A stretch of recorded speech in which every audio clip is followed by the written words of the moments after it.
No sé en qué momento exacto empecé a ser otra persona, pero sé perfectamente cuando me di cuenta de que ya no podía volver atrás. Fue el martes, 8 de octubre, a las 7:47 de la mañana, cuando salía de casa rumbo a trabajar y vi a mi marido aparcando el coche, con ella dentro. Una mujer que no era yo. Una mujer que no era de nuestra familia. Una mujer que se reía demasiado mientras le tocaba el brazo como si lo conociera mejor que yo. No estaban besándose ni hacían nada inapropiado. Pero no hizo falta. Fue el tipo de imagen que se te clava como una astilla bajo la uña, pequeña, aparentemente inofensiva, pero dolorosa hasta que la sacas. Y yo no tenía ni idea de cómo arrancarme esa imagen. Él ni siquiera me vio. Me escondí detrás del contenedor azul frente al estanco. Literalmente. Parecía una loca. Ahí estaba yo, con la mochila colgada del hombro, el café en la mano, y los ojos clavados en la sonrisa de mi marido. Porque esa sonrisa no era para mí. Y eso dolió más que si lo hubiera visto follándose a otra. Te preguntarás cómo hemos llegado hasta aquí. Yo también me lo pregunto. Y lo peor es que la respuesta no me deja en buen lugar. Me llamo Laura, vivo en Valencia y llevo 14 años casada con Marcos. Tenemos 2 hijos. Una vida estable. Un piso en Ruzafa, cenas con amigos los viernes, vacaciones en Cullera, discusiones por tonterías y reconciliaciones sin pasión. Lo típico. Lo cómodo. Lo seguro. Hasta que una mañana como cualquier otra, me di cuenta de que la mujer sentada en su coche se estaba riendo de la misma forma en la que yo solía hacerlo con él. Y no fue eso lo que me rompió. Lo que me rompió fue que, en vez de enfadarme, sentí una punzada de celos. No por ella. Por él. ¿Desde cuándo no me reía así con alguien? ¿Desde cuándo no tenía una conversación que me hiciera olvidarme del tiempo? ¿Desde cuándo no sentía que alguien me miraba como si me deseara de verdad? No volví a casa. Caminé sin rumbo durante 1 hora. Me metí en una cafetería cualquiera, pedí un café que no terminé, y abrí Tinder. Así, sin pensar. Como quien enciende un cigarro después de dejarlo durante años. No sé qué esperaba encontrar. Tal vez nada. Tal vez solo quería recordar que seguía existiendo más allá de ser madre, esposa y trabajadora. Y ahí estaba él. David. 38 años. Camiseta blanca. Sonrisa descarada. Te invito al segundo café, pero tú pagas el primero, decía subió. Deslicé a la derecha sin pensarlo. Me devolvió el match en menos de 2 minutos. No sentí culpa. Ni emoción. Ni nervios. Solo curiosidad. Como cuando abres un cajón que llevas años sin mirar. Esa tarde le respondí. Intercambiamos 4 mensajes. Me hizo reír. Le dije que no buscaba nada serio. Él contestó, perfecto, yo tampoco soy serio. Idiota. Pero gracioso. Cómo me gustaban antes. Esa noche dormí al lado de Marco sin mirarlo. Él roncaba de lado, con esa postura suya que siempre me hizo sentir protegida. Yo lo observaba pensando, si yo hiciera lo mismo, ¿te darías cuenta? La respuesta fue no. Porque él no notó nada. Y eso fue lo que me dio vía libre. Porque a veces el verdadero engaño no empieza con un beso, ni con un cuerpo desnudo en la cama. Empieza cuando te das cuenta de que ya no eres vista. Que si desapareces, nadie te buscaría durante horas. Que tus silencios ya no preocupan. Que tus risas ya no importan. Y entonces, un día cualquiera, deslizas a la derecha. Y tu vida cambia para siempre. Después del primer café con David todo empezó a complicarse más de lo que me habría imaginado. No en el sentido romántico ni emocional, porque no estábamos construyendo nada, no había amor ni esperanzas ni promesas tontas de futuro. Lo complicado era mantenerlo todo bajo control. Porque yo no tenía experiencia mintiendo y mucho menos jugando a dos vidas. Lo de David empezó como un juego. Me hizo reír en un momento en el que no recordaba cuándo había sido la última vez que alguien lo había hecho. Me escuchó sin interrumpirme, me habló sin tratarme como si fuera solo la madre de alguien o la esposa de otro. Me miró las manos, no las tetas. Oh, eso parecía. El café fue en una terraza de Benimaclet, un lugar donde sabíamos que no nos íbamos a encontrar a nadie que nos conociera, porque yo trabajo en el centro y él vive en otra ciudad, a 40 minutos. La conversación fue fácil, natural, incluso demasiado natural para dos personas que no se debían nada. Y cuando se levantó para irse, me dio 2 besos, uno muy cerca de la comisura de la boca, y luego me dijo, «Esto se va a repetir, ¿verdad?». Le dije que sí, sin pensar. La semana siguiente quedamos otra vez. Esta vez cenamos. Una cena corta, sin postre, con muchas miradas y una tensión que parecía de película, pero que no tenía ninguna profundidad real. Éramos 2 adultos aburridos de sus rutinas, nada más. Y aún así, cuando me tocó la pierna por debajo de la mesa, me estremecí. No por la emoción, sino porque me di cuenta de que estaba pasando de verdad. Que lo que yo me había dicho a mí misma que era solo una curiosidad, un escape mental, se estaba convirtiendo en algo físico, real, con consecuencias. Y lo peor de todo es que no me importó. Después de esa noche empezamos a vernos con más frecuencia. Nunca improvisado. Todo planificado, cada movimiento cronometrado, cada excusa justificada con tiempo. Yo pensaba que tenía todo bajo control. Lo tenía engañado a él, me tenía engañada a mí misma, y creía que Marcos no sospechaba absolutamente nada. Hasta que un sábado por la mañana, todo cambió. Ese sábado no íbamos a vernos con David. Yo había quedado con mi hermana para ir a comprarle un regalo a nuestro padre. Nos vimos por la mañana en Nuevo Centro, dimos una vuelta, hablamos de lo de siempre, los niños, el trabajo, lo mal que cocina mi cuñado. En un momento, ella se fue al baño y yo aproveché para mirar mi teléfono. Tenía 2 mensajes de David. Uno decía todo bien hoy, y el otro, que había llegado hacía apenas 1 minuto, ponía, mira quién tengo aquí. Había una foto. Una imagen tomada desde lejos, un poco desenfocada, pero perfectamente reconocible, Marcos, mi marido, caminando por la Gran Vía con una mujer rubia que no era yo, ni nadie que yo conociera. Lo primero que sentí fue confusión. ¿Qué hacía David ahí? ¿Me estaba espiando? ¿Había seguido a Marcos por su cuenta? ¿Cómo sabía que era él? Le escribí rápido, ¿dónde estás? Me contestó en segundos, estoy aquí por trabajo. He salido a tomar algo y me los he cruzado. Le pregunté, ¿y qué hacías sacando fotos? Y ahí fue cuando el tono cambió. Su respuesta fue, ¿tú qué haces acostándote conmigo si estás casada? Fue la primera vez que sentí miedo. Hasta ese momento, David había sido un tipo relajado, divertido, sin presión. Pero ahora parecía otra persona. Como si hubiera estado jugando un papel y ahora mostrara su verdadero rostro. Le pregunté si le había dicho algo a Marcos. Me dijo que no, pero que le parecía interesante observar. Usó esa palabra. Observar. Como si esto fuera un experimento. Me sentí atrapada. Le pedí que no volviera a escribirme. Me dijo que no lo haría, pero que ya era tarde para algunas cosas.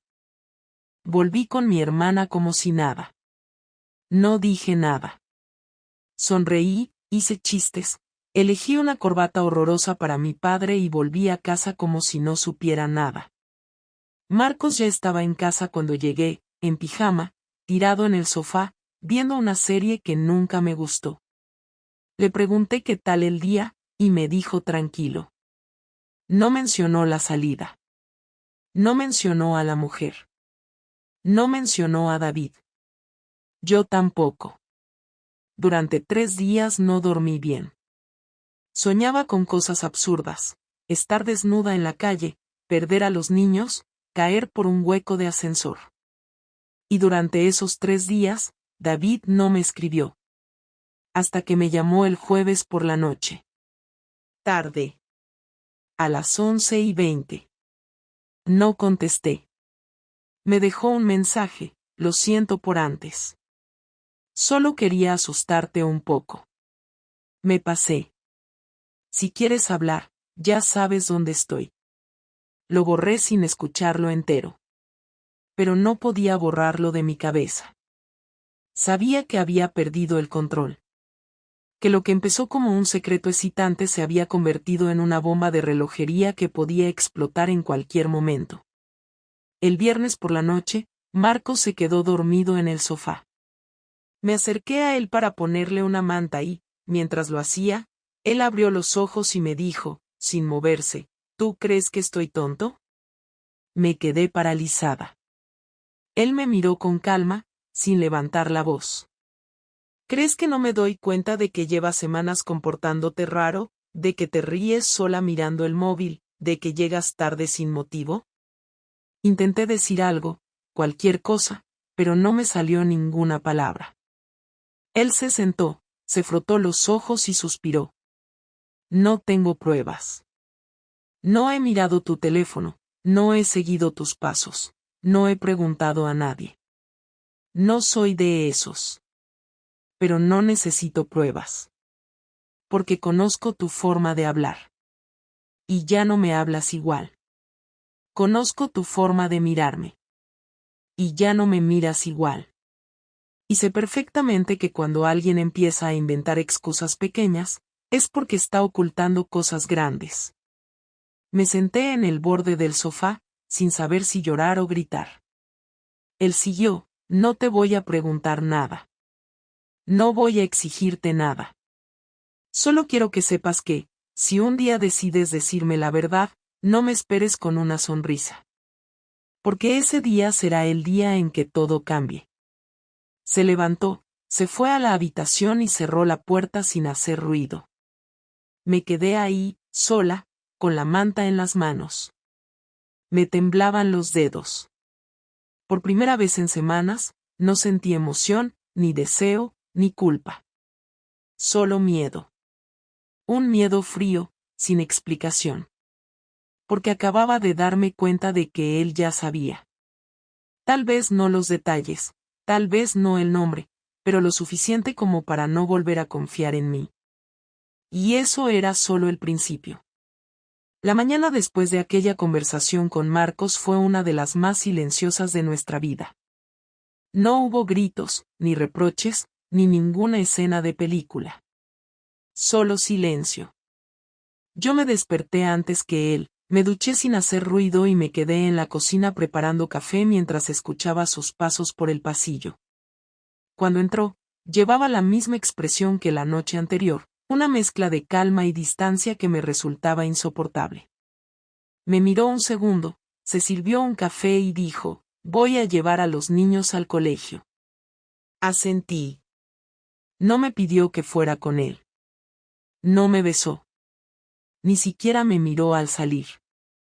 Esa indiferencia era más dolorosa que cualquier grito. Y ahí supe que la confrontación no había terminado, solo estaba esperando su momento. Durante todo el día en el trabajo no pude concentrarme. No sabía si debía contarle la verdad o seguir fingiendo. En mi cabeza me repetía que no tenía pruebas, que tal vez con el tiempo se le pasaría, que lo mejor era fingir normalidad. Pero en el fondo sabía que no había vuelta atrás. La tensión entre nosotros era tan evidente que hasta los niños la notaban. Alba, la mayor, me preguntó esa noche por qué papá dormía en el sofá. Le dije que estaba cansado y que había querido ver una serie hasta tarde. No me creyó, pero no insistió. Cuando apagué la luz de su habitación, Me senté en el pasillo y pensé que aquello se nos estaba escapando de las manos. A la semana siguiente, Marcos me propuso cenar fuera. No me lo esperaba. Me lo dijo con voz normal, sin sarcasmo, sin enfado, y durante un instante pensé que tal vez quería arreglar las cosas. Acepté sin dudar, y esa misma noche fuimos a un restaurante pequeño que solíamos frecuentar antes de tener hijos. El camarero nos reconoció y nos recibió con una sonrisa, como si fuéramos una pareja normal. Pedimos vino, él pidió carne, yo una ensalada, y durante los primeros minutos hablamos del colegio, del trabajo, de cualquier cosa irrelevante.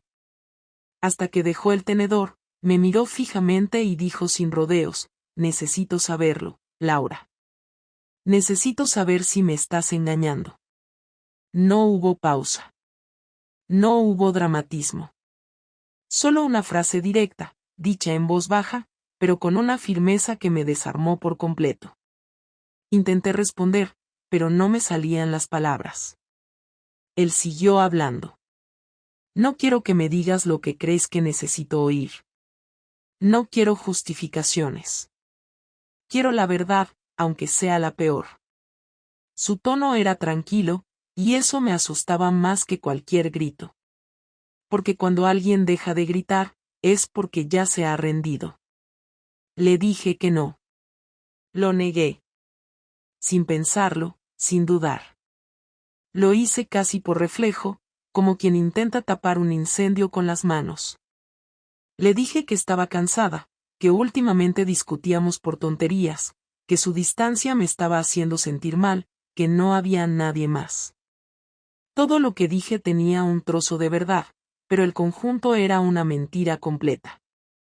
Él me miró durante un largo rato, como si intentara encontrar alguna señal en mi cara. Finalmente asintió y dijo: está bien. Si tú lo dices. Terminamos la cena en silencio. Pagó, me acompañó hasta el coche y condujo de vuelta sin pronunciar una sola palabra. Yo miraba por la ventana fingiendo que todo estaba bien, mientras por dentro me ardía la conciencia. Esa noche, cuando ya estaba acostada, él entró en la habitación. Se sentó al borde de la cama y me dijo sin mirarme: he estado pensando mucho. Si me mientes, lo voy a saber. Y cuando lo sepa, no habrá vuelta atrás. No me busques, no me llames, no me pidas explicaciones.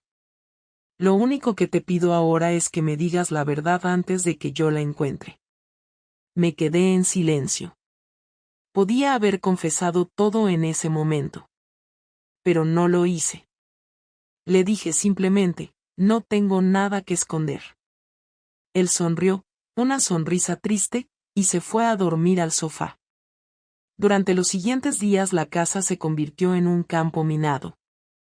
Nos movíamos uno alrededor del otro con una cortesía forzada. Los niños lo notaban todo, pero ninguno de los dos tenía valor para ponerle palabras. Yo sabía que Marcos estaba investigando, aunque no lo decía. Revisaba los extractos bancarios, me preguntaba detalles de horarios, hacía comentarios aparentemente inocentes sobre mi trabajo. Cada frase era una prueba, cada silencio una trampa. Yo intentaba mantener la calma, pero el miedo a que descubriera algo me estaba destrozando. Una tarde, al llegar del trabajo, lo encontré en el salón con mi portátil abierto. Tenía los brazos cruzados y la mirada fija en la pantalla. Me dijo con voz fría: no te preocupes, no he tocado nada. Solo he visto lo que dejaste abierto. Me acerqué con el corazón en la garganta y vi la pantalla. Era mi correo personal. Había un mensaje de David, uno que había olvidado borrar. No era explícito, no hablaba de sexo ni de amor, pero bastaba para entenderlo todo. Decía: te echo de menos. No deberíamos vernos más, pero no puedo dejar de pensarte. Marcos cerró el portátil con calma y me miró. ¿Ahora vas a seguir negándolo? Me quedé inmóvil. No podía hablar. Sentí que todo el aire del cuerpo se me había ido. Él se levantó, dio un paso hacia mí y repitió, dímelo, Laura. Quiero escucharlo de tu boca. Le dije que sí. No tenía sentido seguir fingiendo. No lloré. No me disculpé. Solo dije, sí. Fue la palabra más pesada de mi vida. Se quedó quieto unos segundos, respirando despacio, como intentando procesar lo que acababa de oír. Luego dijo, ¿desde cuándo? Le contesté la verdad, 3 meses. Me preguntó si lo amaba. Le dije que no. Me preguntó si había sido solo físico. Le respondí que sí, aunque ni yo misma estaba segura de qué significaba eso. Él asintió lentamente. Luego me dijo algo que nunca olvidaré, lo que más me duele no es que te hayas acostado con otro, es que me hayas mentido a la cara cuando te di la oportunidad de decirme la verdad. Esa frase me destruyó más que todo lo anterior. Quise hablar, explicarle, justificarme, pero me cortó, no me interesa por qué lo hiciste. No me interesa quién es. Me interesa saber qué vas a hacer ahora. Porque yo tengo muy claro lo que voy a hacer yo. Su tono era firme, sin rabia, sin temblor. Se fue al dormitorio, recogió unas cosas en silencio y me dijo que dormiría fuera unos días. No pregunté dónde iba. No tuve valor para hacerlo. Cuando los niños preguntaron por él al día siguiente, les dije que tenía mucho trabajo. Esa fue otra mentira más, aunque ya daba igual. Durante esos días apenas comí, apenas dormí, y cada sonido del móvil me hacía saltar del sofá pensando que sería él. Pero no lo era. Ni llamadas, ni mensajes. Silencio. Una tarde, 3 días después, recibí una carta suya en el buzón. No era una carta romántica ni un texto impulsivo. Era un papel doblado con una frase escrita a mano: no busques compasión, busca consecuencias. Fue entonces cuando entendí que su venganza no iba a ser inmediata. No iba a gritarme, ni a echarme, ni a humillarme en público. Marcos era de otro tipo. Iba a hacerlo despacio, con precisión, sin perder el control. Y ese pensamiento me aterrorizó más que cualquier otro. Porque cuando alguien como él decide castigarte sin gritar, sabes que lo va a hacer de forma que no olvides nunca lo que hiciste. Esa noche me quedé en la cama, con el papel entre las manos, repitiéndome que lo había perdido todo, aunque todavía no supiera cómo ni cuándo iba a pagarlo. Pero sabía que la factura llegaría. Y que no tendría derecho a quejarme cuando lo hiciera. La venganza de Marcos no fue un grito, ni un escándalo en la calle, ni una foto viral en redes sociales. Fue un apagón preciso y calculado que retiró de mi vida todo aquello que yo daba por sentado, y lo hizo con una eficacia que me dejó desnuda y sin red en cuestión de días, empezando por la mañana en que abrí los ojos y comprobé que no tenía acceso a casi nada que perteneciera a lo que habíamos construido juntos. No recuerdo exactamente cómo me recibió el primer golpe, solo recuerdo la sensación de ir entrando en una casa que ya no me reconocía, de abrir el cajón de la mesa del recibidor y no encontrar las llaves de la furgoneta con las que yo había salido siempre, de mirar la cocina y ver que la tarjeta con la que pagábamos la compra estaba en una bandeja vacía y de comprobar el móvil donde, a pesar de seguir teniendo la app del banco instalada, los movimientos de las cuentas aparecían limitados porque él había hablado antes con el banco y había activado medidas de seguridad que me impedían hacer transferencias desde mi teléfono. Fue un peligro silencioso, casi administrativo, con la que su venganza se iba materializando sin necesidad de forzar puertas ni de levantar la voz.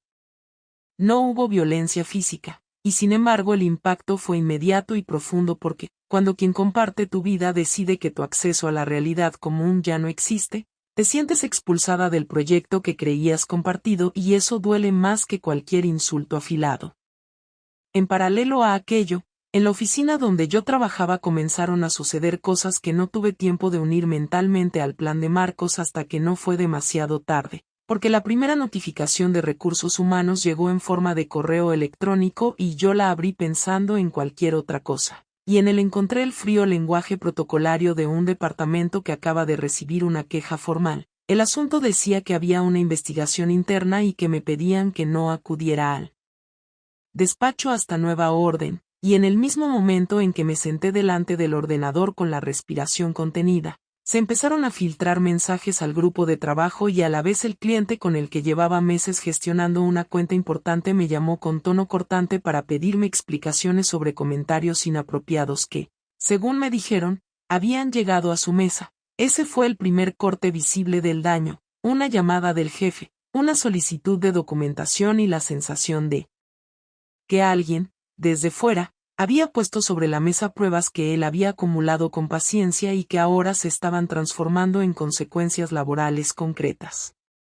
No voy a justificar nada ni voy a intentar explicar por qué lo hice, pero sí debo narrar con frialdad cómo la vida ordinaria se convirtió en una serie de fiscalizaciones, delegados de recursos humanos llamando a mi casa, compañeras que me miraban distinto, mensajes privados que pasaban a ser rumores públicos y una notificación formal que suspendía mi acceso a los clientes hasta que se resolviera la investigación. Me expulsaron de las reuniones, me quitaron responsabilidades y la caja de la empresa pasó a ser un lugar al que ya no tenía derecho de tocar ni de abrir, y me encontré por primera vez dependiente de la buena voluntad de un marido que, hasta ese momento, parecía no querer golpearme con palabras sino con pérdidas tangibles.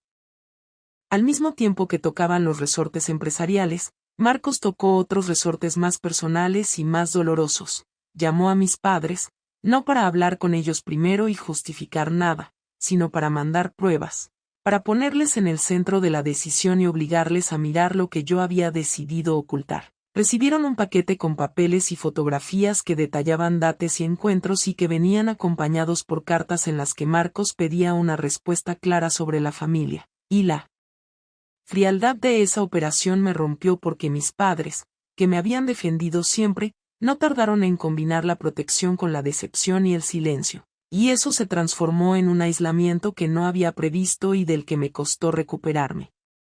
Para cuando me di cuenta de que lo que él quería no era solo castigarme por la traición emocional, sino también retirar de mi vida la red de apoyo que me habría permitido resistir, ya era tarde. Los mensajes de la familia eran breves, las visitas se hicieron raras, y en las conversaciones que me llegaron, siempre a través de terceros, quedó la sensación de que yo había sido la que rompió el pacto, sin importar el porqué. Su estrategia no era demostrar que yo había estado mal, sino convertir mi error en un fallo social que tuviera consecuencias inmediatas sobre mi posición en la comunidad.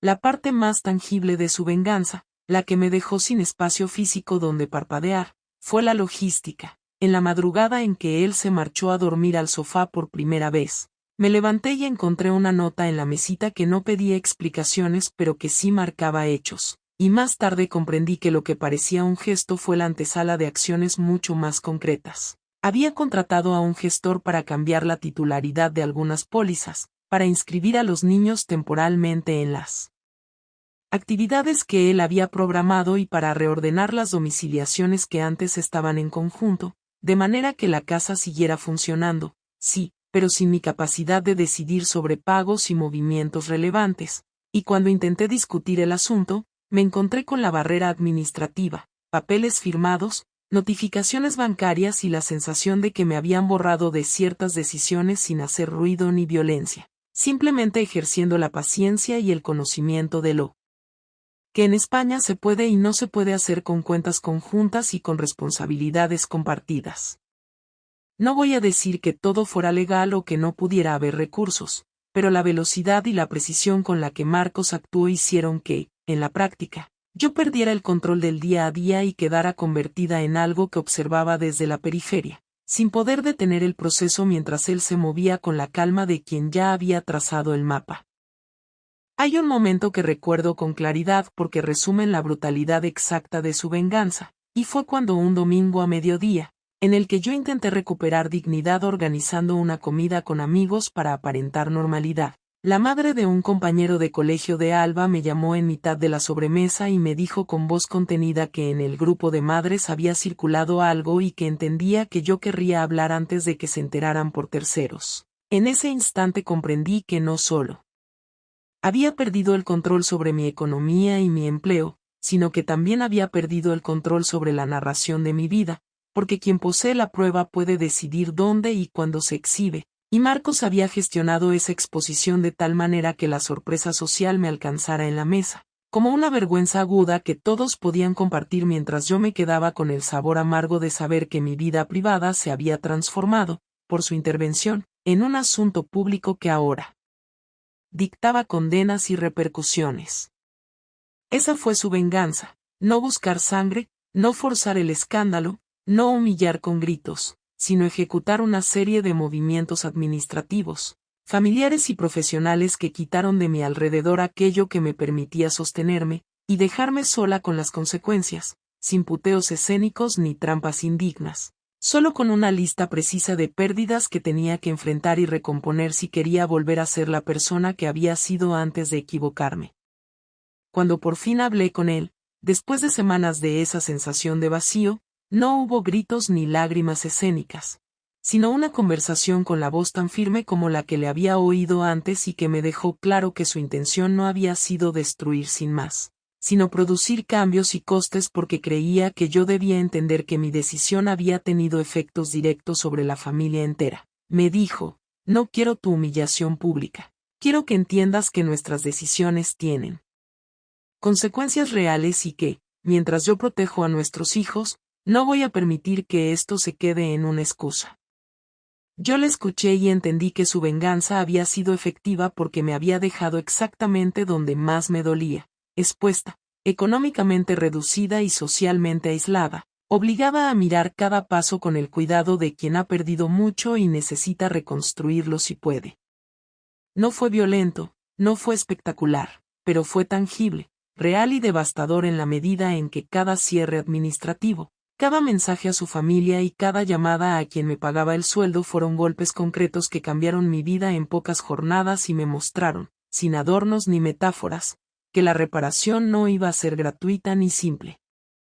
El momento en que volvimos a sentarnos frente a frente sin que hubiera otra persona de por medio ni un motivo forzado como los niños, fue un miércoles por la tarde, a la hora en la que normalmente recogíamos a Lucas del conservatorio. Marcos me había mandado un mensaje escueto esa mañana, sin signos de interrogación ni palabras amables, solo una frase clara: podemos hablar hoy. A las 17, en el sitio de siempre. No me hizo falta preguntarle a qué se refería, porque durante años ese lugar había sido el banco frente a la plaza del mercado, un rincón neutral al que solíamos ir a resolver cualquier asunto importante cuando queríamos estar solos. Yo llegué 10 minutos antes. Él apareció puntual, sin mochila ni portátil, vestido como si viniera de una reunión, pero sin prisa. Se sentó a mi lado, dejó un espacio prudente entre nosotros y sacó del bolsillo un papel doblado que no me mostró, solo lo dejó sobre su rodilla. Quiero saber si te queda algo que no me hayas dicho, fue lo primero que dijo. No había saludo, ni comentario previo, ni mirada directa. Solo esa frase, y el tono que usaba cuando ya había llegado a una conclusión antes de hacer la pregunta. Le respondí que no, que lo sabía todo. Me preguntó si seguía hablando con David, le dije que no. Me preguntó si lo había vuelto a ver después de que él se enterara. Le contesté que no, y era verdad. Guardó silencio unos segundos y asintió.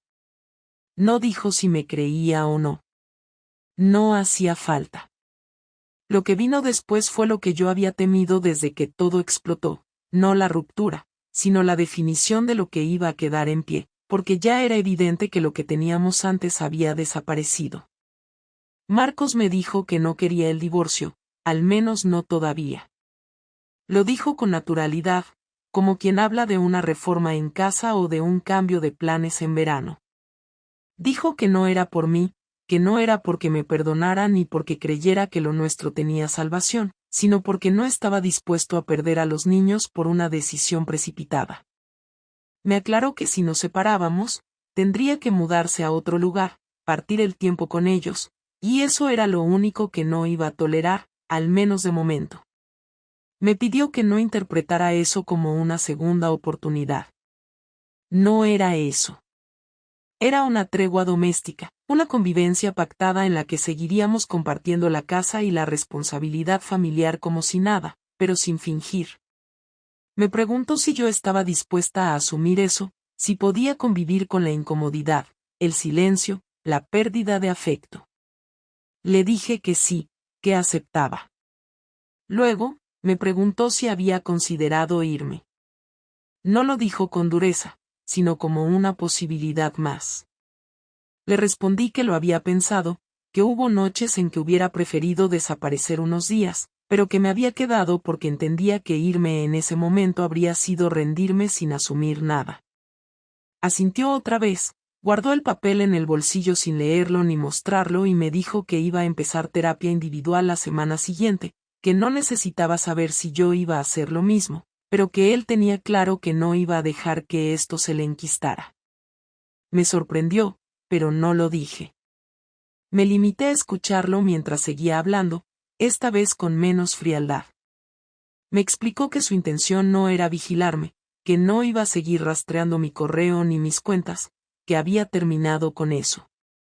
Que a partir de ese momento, cada paso que diera sería responsabilidad mía y que él no iba a intervenir más. No quiero vivir con alguien a quien tengo que controlar.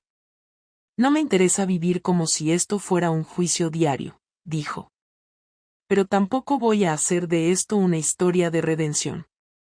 No hay premio por portarse bien después de romperlo todo. Cuando le pregunté si creía que podríamos recuperar algo parecido a lo que teníamos, se quedó en silencio largo rato. Luego dijo, no quiero recuperar lo de antes, porque eso ya se murió. Si algún día aparece algo nuevo, será diferente. Y si no aparece, tampoco voy a fingir. Le pregunté si me odiaba. Me respondió sin pensarlo, no. Pero tampoco te respeto ahora mismo. El respeto se gana. Y tú, de momento, lo perdiste. Acordamos algunas reglas básicas. Nada de traer a nadie a casa, ni citas, ni salidas que dejaran dudas. Nada de ocultar la verdad a los niños si preguntaban directamente. Nada de dividirnos el calendario para fingir normalidad. Iba a ser incómodo, sí, pero preferíamos eso a inventar excusas que tarde o temprano iban a desmoronarse. Me dijo que si en algún momento yo sentía que no podía más con esa dinámica, bastaba con que lo dijera, que él no iba a retener a nadie ni a imponer convivencias forzadas. Si te vas, no voy a impedírtelo. Pero si te quedas, quiero que sepas que esto no es una reconciliación. Es una consecuencia, repitió. Esa noche volvimos a casa por separado. Él pasó a recoger a Lucas y yo fui a buscar a Alba. En la cena no hablamos del tema. Los niños notaban algo, claro, pero no dijeron nada. Después de recoger, él se encerró en la habitación de invitados y yo me fui a mi cuarto. No lloré. No tenía lágrimas. Solo una sensación persistente de que había firmado, sin papeles, una sentencia lógica que no admitía apelación. Acepté la tregua porque sabía que era lo menos malo que podía salir de todo aquello. Sabía que quedarme no era un acto de valentía ni de amor, era simplemente el precio mínimo por todo lo que había hecho. Los días siguientes no fueron especialmente distintos, pero todo tenía una tensión nueva. Las conversaciones eran funcionales, las miradas eran cortas, los saludos y las despedidas estaban vacíos de gesto. Empezamos a movernos en la misma casa como dos personas que comparten oficina, no como pareja. Lo más duro era el momento de dormir. Escuchar la puerta del cuarto de invitados cerrarse cada noche era una especie de recordatorio diario de que lo que había entre nosotros ya no era afecto, sino logística. Algunas noches pensé en hablar con él, romper el hielo, decirle que intentáramos algo más que este acuerdo gris. Pero no lo hice. No porque no lo deseara, sino porque entendía que no tenía derecho a pedir nada. Él me lo había dejado claro, no buscaba reconciliación, solo equilibrio. En una de esas noches me senté a escribirle una carta. No para justificarme ni para suplicar perdón. Quería explicarle lo que había sentido, por qué había llegado a eso, que había fallado por dentro antes de fallar por fuera. La dejé escrita, guardada en una carpeta, y nunca se la di. Porque entendí que era más para mí que para él. Marcos no necesitaba que yo le explicara nada más. Ya lo había vivido todo, lo había entendido a su manera, y había tomado sus decisiones. Lo único que podía hacer ahora era demostrar, con hechos, si quedaba algo por reconstruir. Pero eso no dependía solo de mí. Y así seguimos. Día tras día. En la misma casa. En las mismas rutinas. En una convivencia tensa, honesta, dolorosa, pero sin trampas. Y en medio de todo, el recuerdo constante de que cada palabra contada y cada silencio sostenido tenían consecuencias, porque ahora ya no estábamos en una relación de amor, sino en una relación de consecuencias compartidas.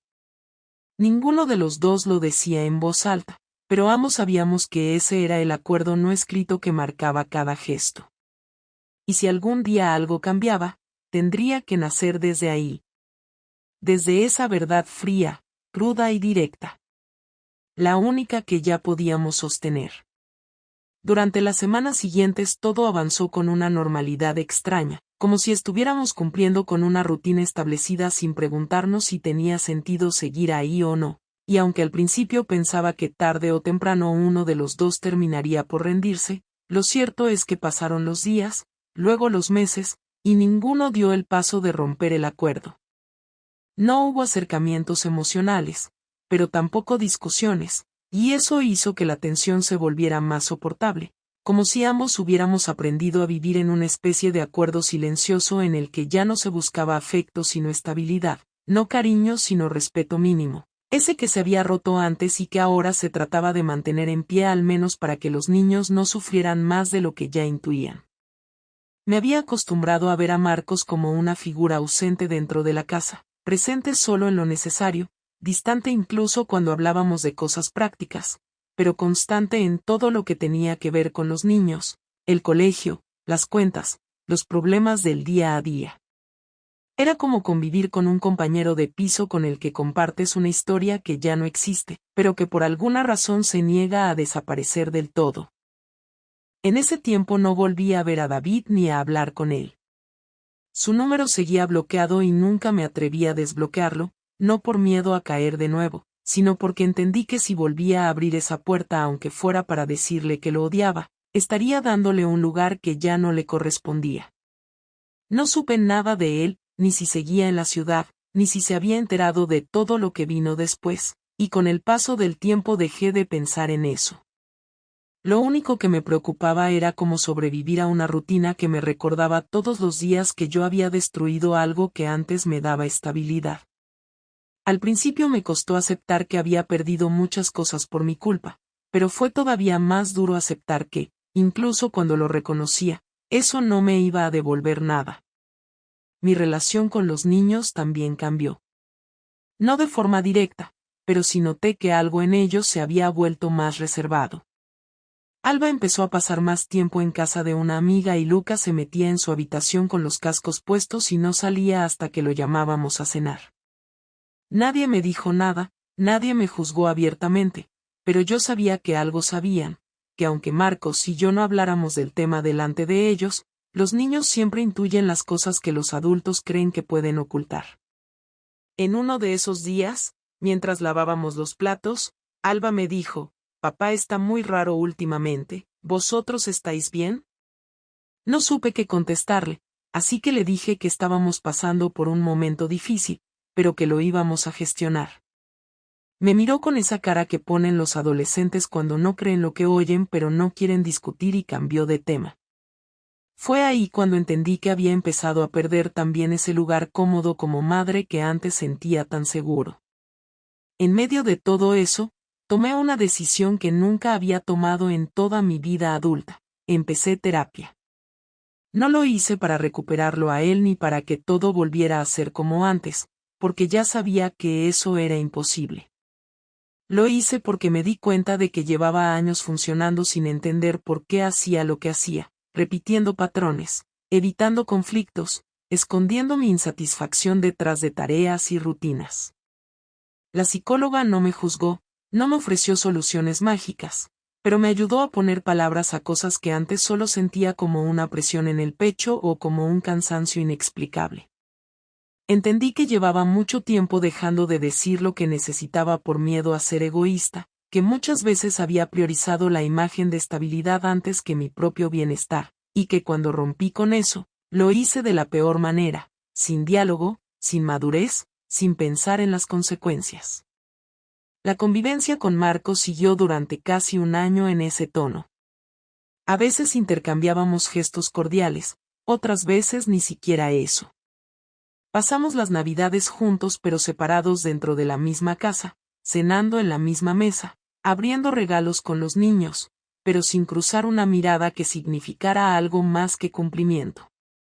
Fue una etapa rara, porque a pesar de la frialdad, no era violenta.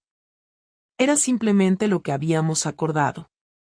Un día, sin previo aviso, Marcos me dijo que había pedido una excedencia temporal en su trabajo y que iba a pasar un tiempo en la casa del pueblo, donde vivía su hermana. Me dijo que no me lo pedía, que me lo comunicaba. Que no era una huida, que no era una separación definitiva, pero que necesitaba espacio de verdad. Y esta vez lo entendí. Le pregunté si los niños iban a ir con él, me dijo que sí durante unos días. Le preparé la maleta en silencio y cuando se fue no nos abrazamos. Solo nos dijimos adiós. Esos días sola en casa fueron los más largos en mucho tiempo. No porque lo extrañara, sino porque no sabía qué hacer con el vacío. Me di cuenta de que llevaba más de un año viviendo para mantener un sistema que ya no tenía sentido. Lo hacía por costumbre, por culpa, por los niños, por miedo a romperlo todo. Pero la ausencia de Marcos me obligó a pensar en algo que hasta ese momento había evitado. ¿Qué quería hacer con mi vida a partir de ahora?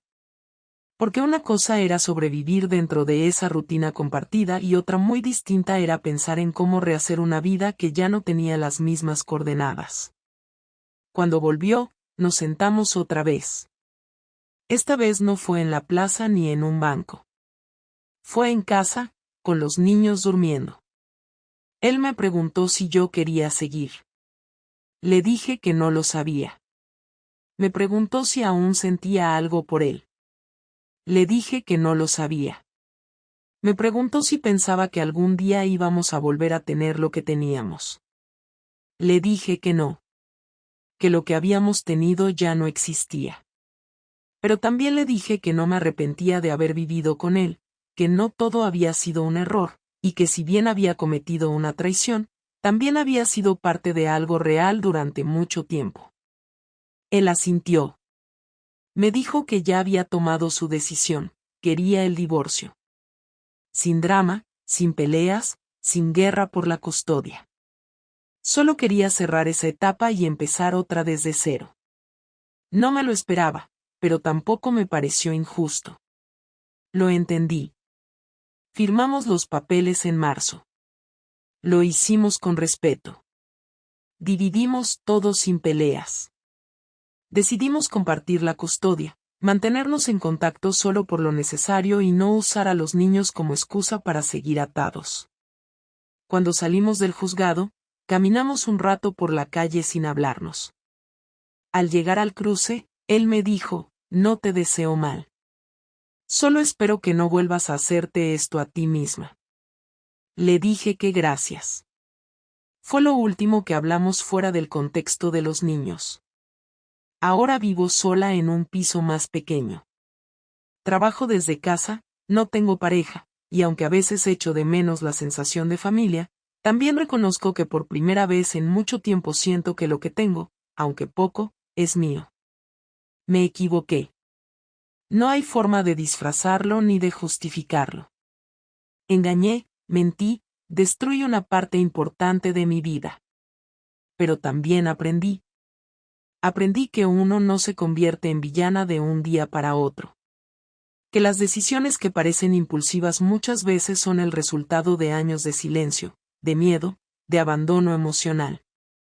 Aprendí que la verdad, por dolorosa que sea, siempre encuentra el camino para salir. Y que cuando sale, no se puede volver atrás. No sé si algún día volveré a enamorarme. No sé si Marcos me perdonará en su interior o si solo me recordará como un error. Pero sí sé que, por primera vez, estoy siendo honesta. Conmigo. Con los demás. Y aunque el precio fue alto, necesitaba perderlo todo para empezar a preguntarme quién quiero ser de verdad. Lo único que tengo claro es que ya no quiero volver a construir nada sobre el silencio. Y que, si algún día tengo otra oportunidad de hacer las cosas bien, no voy a dejar que el miedo tome las decisiones por mí. Porque esta vez, de verdad, ya no hay margen para más errores.